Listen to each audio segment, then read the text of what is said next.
నేను చెప్పా కదండి ఆవరేకాయ అనపకాయలు అంటారని. వాటిని ఒలిచిన తర్వాత ఈ విధంగా ఉంటాయి. వీటిని మసాలా వేసి కోట్ చేసేసాను అనమాట. ఇవి చపాతీలోకి సంగటి ముద్దలకి బాగుంటాయి.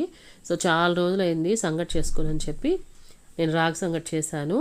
నేను ఇక్కడ గోధుమ రవ్వతోటి చేస్తానన్నమాట. మామూలుగా మనం నూకలు వేసి వండుతూ ఉంటాం కదా, అయితే నేను ఇక్కడ గోధుమ రవ్వ నూక వేసి తర్వాత రాగిపిండి వేసి చేస్తాను అనమాట. సో దీంట్లోకి కాంబినేషన్ అయితే చాలా బాగుంది.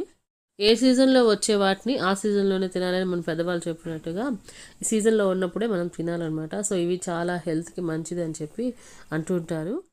అలాగే ఎక్కువ తిన్నట్లయితే గ్యాస్ ప్రాబ్లం కూడా వస్తుంది. ఈ కాచాలు అయితే చంపేస్తుంది అనమాట. పట్ట పగలైనా కానీ కాళ్ళు చేతులు వణిగిపోతున్నాయి.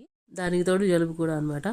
ఎండ అనేది అస్సలు తగలదండి. అందులో ఈ కాలంలో ఫస్ట్ ఫ్లోర్ వరకు అయితే అసలు ఎండ రావట్లేదు. ఈ చలిబారి నుంచి తప్పించుకోవడానికి ఇప్పటి వరకు సాక్స్లు, స్వెటర్లు, దుప్పట్లు, రగ్గులు అన్నీ వాడేసాము. ఇక తప్పదని చెప్పి రూమ్ హీటర్స్ని ఆర్డర్ చేసుకున్నాం అనమాట. సో ఇదైతే కొంచెం మనం పడుకునే ముందర ఆ రూమ్ని కొంచెం వెచ్చగా చేసేసి ఆ తర్వాత ఆఫ్ చేసేసుకోవచ్చు. కానీ సౌండ్ ఎక్కువగా ఉంది.